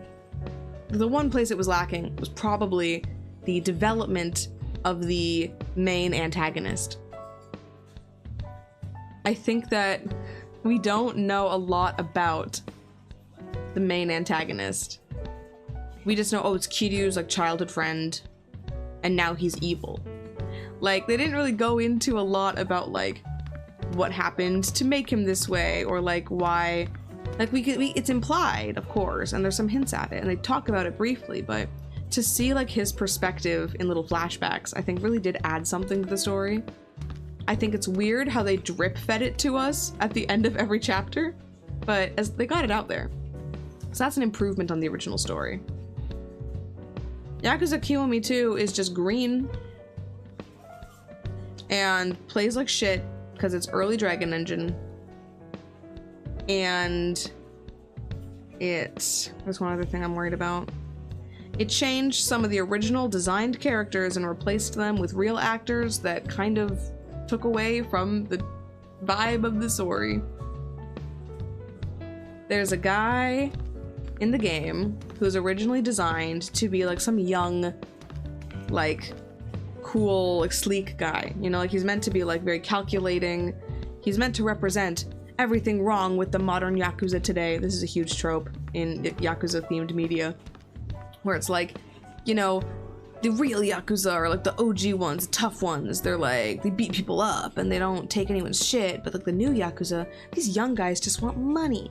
They're not like, they don't have honor. They're not like us, you know, kind of thing. And he's supposed to represent that in the story as a member of the Omi Alliance. And so they made him look this very like young, like looks very smart, kind of like calculating kind of guy. And then they replaced him with just some old guy actor. I'm like, well, if he's old, it doesn't really mean the same thing. It's like a new generation. Like, it's what? And that's what it comes down to. June's got an amazing point that I've also made in the past, which is like, because they're doing it again in Kiwami 3 with Rikia, where it's like, these characters were designed to look a specific way on purpose. Their character designs reflect their character. It's art. It's not just like there's an art to character design. And while I do think it's cool to add in actors who are real actors and look like the real actors, and like it's been done well by the franchise before, but then like to then change what someone created into something totally different just because it's like some famous guy, it doesn't really make sense. We lose a piece of the character in doing so. So, you know, Kiwami 2 really suffered from that as a remake. And then, of course, they didn't really add anything to improve the story. They only added the Majima Saga, which could have just been like its own small DLC to something else. But this is, the Majima Saga does stand out as being the first time they did a little thing like this. Like you see, Majima Saga was a small side story added as a separate mode in Kiwami 2. Lost Judgment: The Kaito Files was a DLC, small side story, a bit bigger scale than the Majima Saga, of course, for DLC. And it was like a little thing you play as Kaito and do like your own little thing. Then they made, I think that's what led to Gaiden games. That's what led to these two games existing here. And I think these two little Gaiden games is what led to Dark Ties existing. So I do think that like the small game to be released in between big games format is pretty huge. That being said, if they took the time and effort they took developing the Majima Saga and made it into making Kiwami 2 a good game, that might have been the move. That might have been a better strategy. But you know, we got what we got. I can't say no to more Majima content. You know? I love a game where I can boot up the game, go play Mahjong, and every now and then it's Majima's voice that says Bichi, or Ron, or Tsumo, or Yakuhai. You know, if he's saying the little words, it makes me happy. Makes me happy. Why would I play blackjack if there's not like a little man in my ear saying Sando? I need that sometimes. Sometimes that makes the game more engaging. Speaking of games like that, let's do the Gaidens next. I think this goes up here. I don't know why. I don't know why. I fucked with Like a Dragon Gaiden, the man who erased his name, so much. So much. I fucked with, I love all the characters in it. I loved the pacing. I loved the combat. I loved the way the Coliseum lets you play as different characters. I loved the boss fight. I loved, like, just being, I don't know. It was like everything I wanted Sotenbori to be from Kiwami 2. They fixed it. They made Sotenbori a cool city again. Hadn't been that cool since 0, I think. The story was incredible. Very strong emotional points. I don't want to spoil it too much. I think it was amazing, and I felt so many strong feelings during the story. I would be content with this being the last game Kiryu is the main character in, although I know he will come back when I get around to playing Infinite Wealth. But I am happy that here is where I have to take a pause in playing video games because of general busyness of the season. I'll be thinking about this one. Sayonara Silent Night, top 10 Christmas song ever. I've listened to it many a time. Many a time. And it's thanks to that song that Onomichio is going to be at the Sega store this Christmas. I don't know where to put Pirates in Hawaii. I don't know where to put Pirates in Hawaii. Oh my god, does it? I'm gonna skip it. Let's rank Dead Souls. Dead Souls is basic. Dead Souls is basic. That's easy for me. I feel like it's a great game. The story, not very deep. It's not like an epic. They're playing around, doing something goofy with a genre they've never done before. First time playable Majima is huge. Love the direction the series took after that.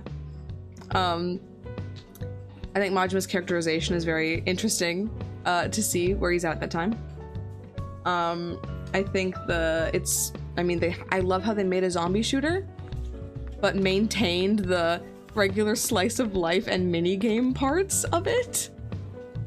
I love the character interactions. We love seeing like Majima and Akiyama chit-chatting. We love seeing Ryuji Goda again. No one knows if that guy's alive or not. Love that. Thanks Yokoyama for making that very clear. The recent event. But yeah, it's the gameplay is not perfect. It's not as bad as people make it out to be. I don't think it's not as bad. I've only really played one shooter game before. Well, one in a bit. One stream worth of Resident Evil 2, and I played Resident Evil 4 Remake. But honestly, kind of a banger. The OST. Dude, the Yakuza 4 and Yakuza Dead Souls OST goes fucking insane. If you want to listen to some of the most disgusting and overstimulating video game music, it's those two. Check it out. I really don't know where to put Pirates in Hawaii. It's a deeply flawed game. I don't enjoy any of the pirate combat. It's too slow, it's not for me. I don't care about all the little islands with nothing to do. I'd much rather just one large hub world to explore and not have all these tiny little places with long ass load times. Yes, I played this game on a PlayStation 4 Pro. I should have got it for PC, but I got it for free on PlayStation. That's the difference, because I had points for Yodobashi Camera.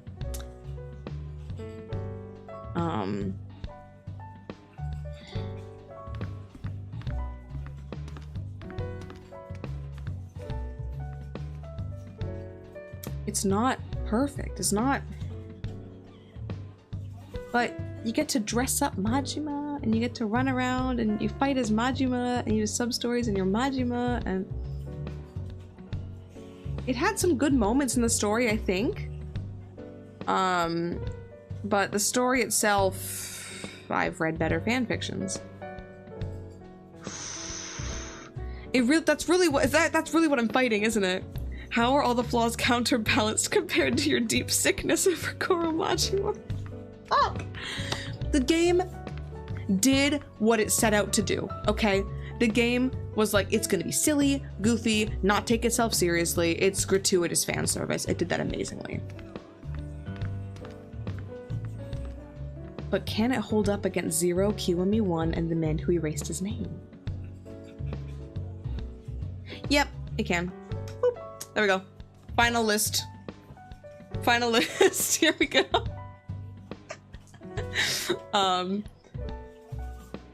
These are not in any particular order within the tiers. I think that would take me... Actually, no, I probably could order them pretty quickly.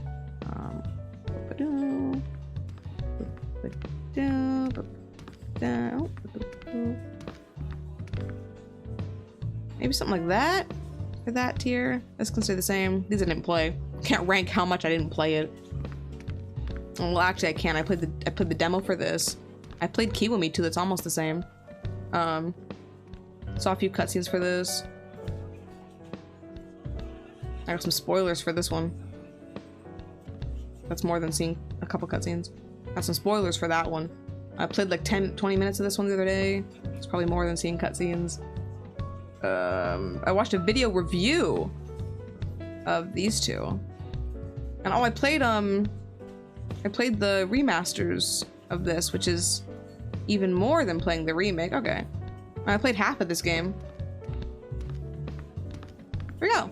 I ordered the didn't play. now we see how much I didn't play these games. The most amazing of these. I think that's probably good for that one. The Kiwami tier is difficult for sure.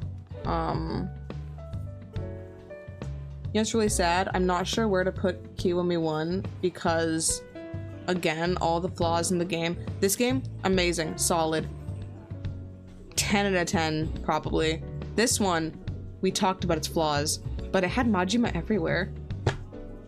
I need help! I need help! Okay, do the right thing, do the right thing. Here we go. Final tier list. I would say take a screenshot, but I will probably post this later. There we go. That's what it is. That's where we're at. Y'all agree or disagree? Leave a comment down below.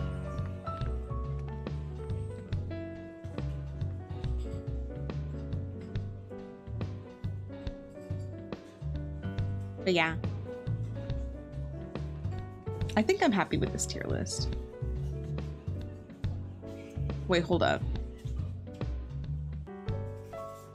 I might swap these two because I hate 6 a little bit more than Kiwami 2. Kiwami 2 is at least still Yakuza 2,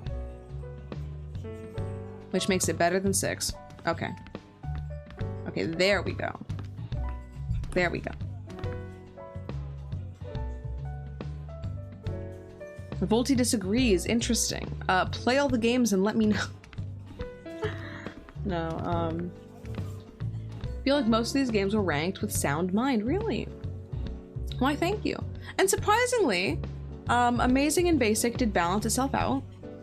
So it's not, I was worried that like Amazing would be full and like all the other ones would be like very small. But you know what? I was able to, what do you mean others had the Majima factor? Are you telling me that like, are you telling me that Yakuza Kiwami 1 wasn't a good game?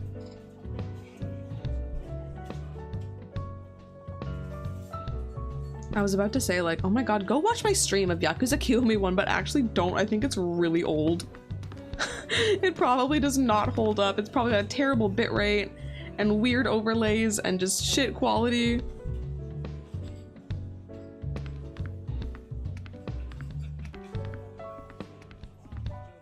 So don't watch that, but yeah.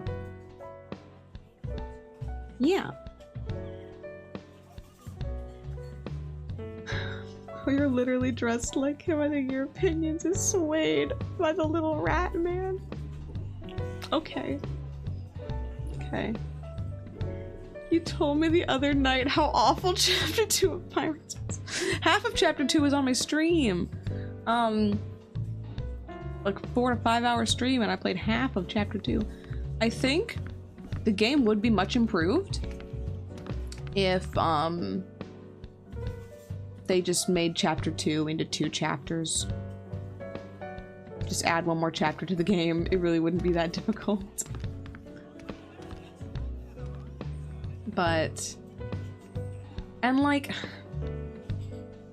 There are certain moments of Pirates in Hawaii, obviously, that are not great. I'm sure there are many YouTube videos ripping this game apart.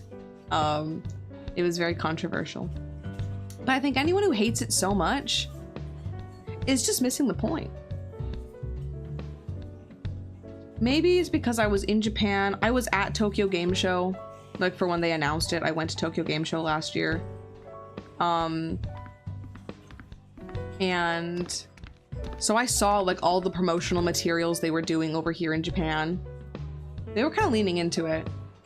They had like Don Quixote promotions. They had like, you could pre-order it and get like Majima skin pop-up pirate. I did get the pop-up pirate. It looks like Majima. I think I posted about it on my Discord. They had the voice actor dress up as a pirate and sing 24-Hour Cinderella on stage. I did see that live by pure coincidence.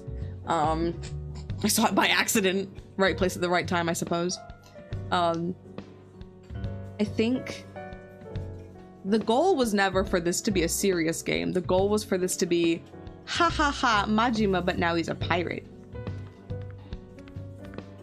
Which they did that very well. It was ha ha ha, that's Majima, and he was a pirate. It's very strange how he had amnesia the whole time, though. It was kind of like, oh, is this Majima? But I guess it gave them an excuse to not, like, I guess have to worry so much about what Majima might actually be concerned about at that time. He would never have dropped everything he was doing to randomly become a pirate if he knew what was happening. You know, he kind of had to be like washed up on the beach and not know who he was in order to get that kind of going. And yes, that's a fan fiction trope. Almost more often than it is a story trope, that is a fan fiction trope. But if you view Pirates in Hawaii as a fan fiction, it's a pretty good fan fiction. It's not every day you get to write a Majima fan fiction starring Ugaki Hidenari. So, I mean, that's basically what it was. I thought that too, like, bro was into that bit. Like, but amnesia's weird, because, like, you'll forget everything but still remember language, right? And I guess he's been acting like that for the last... Well, he's been at least trying to speak Kansai Ben since 1985, 95, 2005, 2015. It's been like 40 years. He's been trying to talk weird. And he was naturally kind of goofy, even when we saw him in Zero, when he wasn't like performatively, you know, insane. He was actually trying really hard to be performatively very normal. And he was still kind of goofy in his thoughts and his actions. But I mean, he didn't decide to become a pirate because why not? But he didn't really have many other options at the time.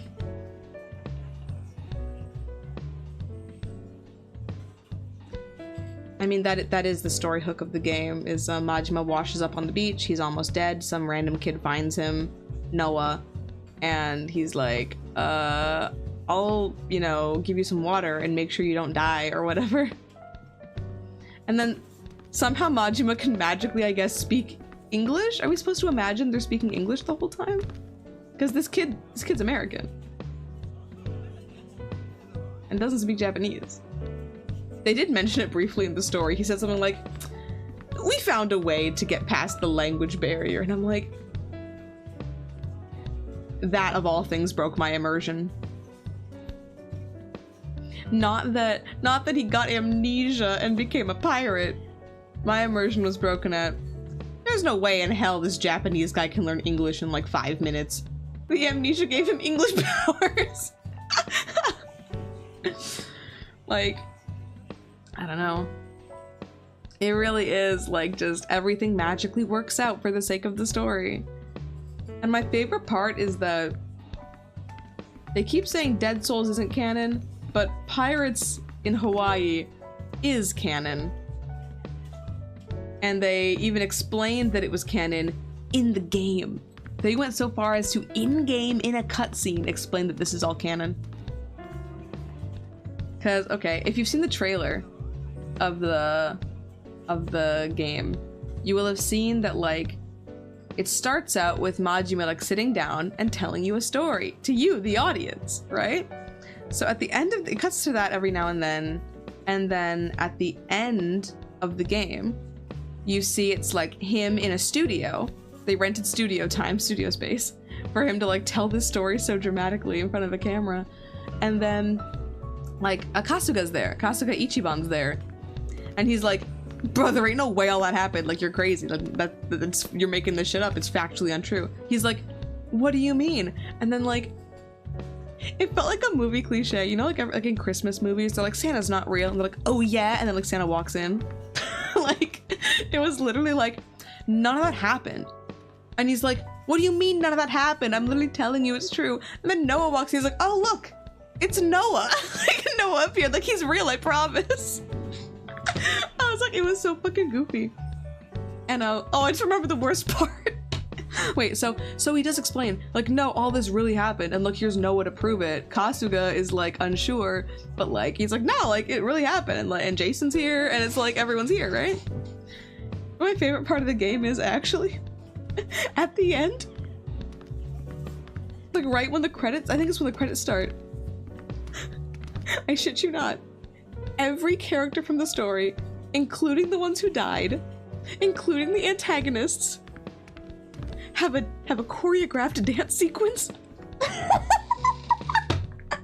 kid you not, the game ends with everyone dancing at various locations from the game. It's like, this can't fucking be real. Like, I think, if anything, if everything I just told you does not prove that this game's story was not meant to be taken seriously, like, I don't know what to think. It was meant to be goofy. It was fucking goofy. Oh my god, you know what? I'm gonna end the stream soon, and then I'll send a link on Discord, so join my Discord if you're not already in it. Link in description. But like, if you are in the Discord, like I'll post the dance sequence. Like, it's so silly. It's like, I'm like, what the fuck happened? Like, I was laughing so hard of just pure cringe and what the fuck after everything that happened. But yeah, if you ever thought to yourself, man, I wish I could see the cast of Yakuza Pirates in Hawaii, Gaiden 8, Pirate Yakuza, all the different names of it. If you wish you could see that cast doing a little dance. Oh boy. They also ended, they took like a big commemorative photograph also when they got the treasure, which is really funny. Majima's like, look, I got this photograph of us with the treasure. Anyway, I hope to see Mad Lantis in a future game. Cause what the fuck happened there? I actually don't remember. It might have exploded. It might not have, but it might have exploded. People might have died.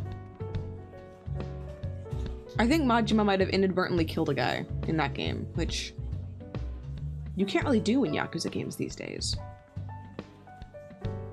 But anyway, I just got a bunch of notifications. I think they're all old notifications. I should have been checking them. But yeah, perfect Majima ending. More like perfect Cooley McGee stream ending. Thank you for coming, and thank you for donating, and thank you for chatting, and I'll see you soon. Bye!